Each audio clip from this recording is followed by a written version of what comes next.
উত্তরের সীমান্তবর্তী জেলা পঞ্চগড়ে বইছে শীতের হাওয়া, ক্রমে বাড়ছে শীতের প্রকোপ। এ নিয়ে বিস্তারিত জানাতে যুক্ত হচ্ছেন সহকর্মী রাশেদুজ্জামান বাবু। বাবু, পঞ্চগড়ে শীতের সবশেষ অবস্থা কি, জানাবেন বিস্তারিত। ধন্যবাদ আপনাকে। আসলে আপনি জানেন যে দেশের সর্বোত্তরের জেলা কিন্তু পঞ্চগড়, বরাবরই কিন্তু শীতের যে তীব্রতা সেটি কিন্তু পঞ্চগড় জেলার উপর দিয়ে প্রবাহিত হয়, যেই কারণে কিন্তু দেশের যে সর্বনিম্ন তাপমাত্রা প্রতি বছরে এটি কিন্তু অব্যাহত থাকে। এবারে ব্যতিক্রম নয়। যদি আজকে সকাল 6টায় কথা বলি, 6টায় কিন্তু তেঁতুলিয়া আবহাওয়া অফিসে রেকর্ড করা হয়েছে 12.8 ডিগ্রি সেলসিয়াস, যেটি এই মৌসুমের কিন্তু সর্বনিম্ন তাপমাত্রা। যদিও আবহাওয়া পরিবর্তনের কারণে আসলে আমরা দেখেছি জেনেছি যে জলীয় বাষ্পর পরিমাণ বেশি থাকার কারণে কিন্তু সূর্যের দেখা কম মিলবে। কুয়াশায় চাদরে ঢাকা থাকবে। সকাল থেকে আসলে 7টার পর থেকে আসলে কুয়াশার চাদরে ঢাকা ছিল, যেই কারণে বেলা বাড়ার সাথে সাথে কিন্তু আমরা দেখছি যে আস্তে আস্তে কুয়াশা অনেকাংশে কমে আসছে, যেই কারণে কিন্তু আমরা দেখেছি যে 7টার দিকে যান চলাচলকে হেডলাইট জ্বালিয়ে চলতে হয়েছে। এদিকে আবার ফের পথচারীরা দেখেছি যে ভারী কাপড় পরিধান করে পথ চলছে।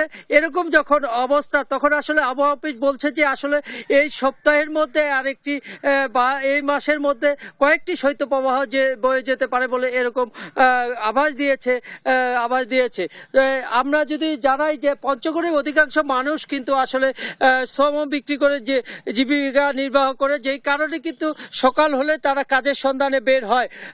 দৈনন্দিন কাজে না গেলে তাদের অভাব অনটন বেড়ে যায়। অর্থাৎ শীত এলে কিন্তু আসলে পাথর শ্রমিক, বালু শ্রমিক এবং চা শ্রমিক এদের কিন্তু আসলে অবস্থা অনেকাংশে খারাপ হয়ে যায়, কারণ দৈনন্দিন যে আয় সেটি তারা করতে পারে না, যেই কারণে দেরিতে যাওয়ার কারণে অনেক সময় আসলে কাজে যোগদান করতে না পারে, বাড়িতে ফিরে আসে, যেই কারণে তাদের আয় কমে যায়। আমরা যদি বলি যে পঞ্চগড়ের ভারী শিল্প কারখানা না থাকার কারণেই কিন্তু এখানে অধিকাংশ মানুষ আসলে খেটে খামারে কাজ করে জীবিকা নির্বাহ করে।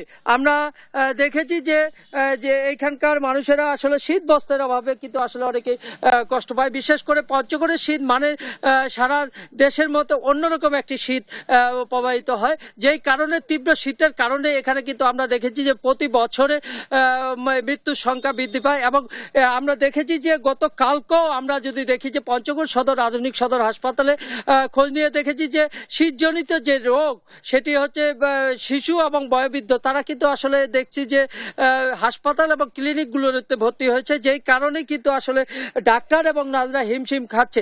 এদিকে আমরা জেলা প্রশাসনের সাথে কথা বলেছি। জেলা প্রশাসক আমাকে যেমনটি জানিয়েছে যে শীত বস্ত্র প্রচুর রয়েছে। এর বাইরেও কিন্তু ত্রাণ ও দুর্যোগ মন্ত্রণালয় থেকে প্রায় 30 লাখ টাকা বরাদ্দ পাওয়া গেছে। এই 30 লাখ টাকা শীত বস্ত্র কেনা হবে বলে এরকম কথা আমাদেরকে জানিয়েছে। শীত মোকাবেলায় সব রকমের প্রস্তুতি রয়েছে বলে আমাদেরকে জানিয়েছে। অর্থাৎ যতই সময় যাবে, শীত আসতে যদিও 1 মাসের অধিক সময় রয়েছে, এর মধ্যে কিন্তু শীতের যে তীব্রতা আজ থেকে কিন্তু আসলে দেখা গেছে।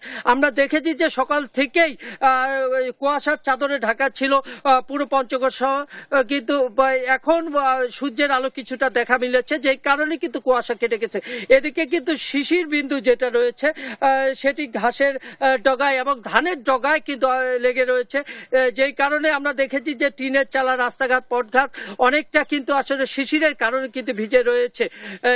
আমরা যদি বলি যে এইখানকে পঞ্চগড়ের শীতের যারা জানবীর রয়েছেন, যারা বিত্তবান রয়েছে, তাদের কাছে এখানকার যে প্রশাসন রয়েছে তারা অনুরোধ জানিয়েছে যে আসলে দানবীর যারা, তারা যেন এই শীতের সময়টুকু, অর্থাৎ আজ থেকে 15 দিন পরে যে কনকনে শীতের যে আবহাওয়া সৃষ্টি হবে, সেই আবহাওয়াতে যেন শীত বস্ত্র বিতরণ করে, এইটুকু মানে অনুরোধ জানিয়েছেন জেলা প্রশাসন। এই ছিল পঞ্চগড় থেকে আমার কাছে সর্বশেষ সংবাদ শীত নিয়ে।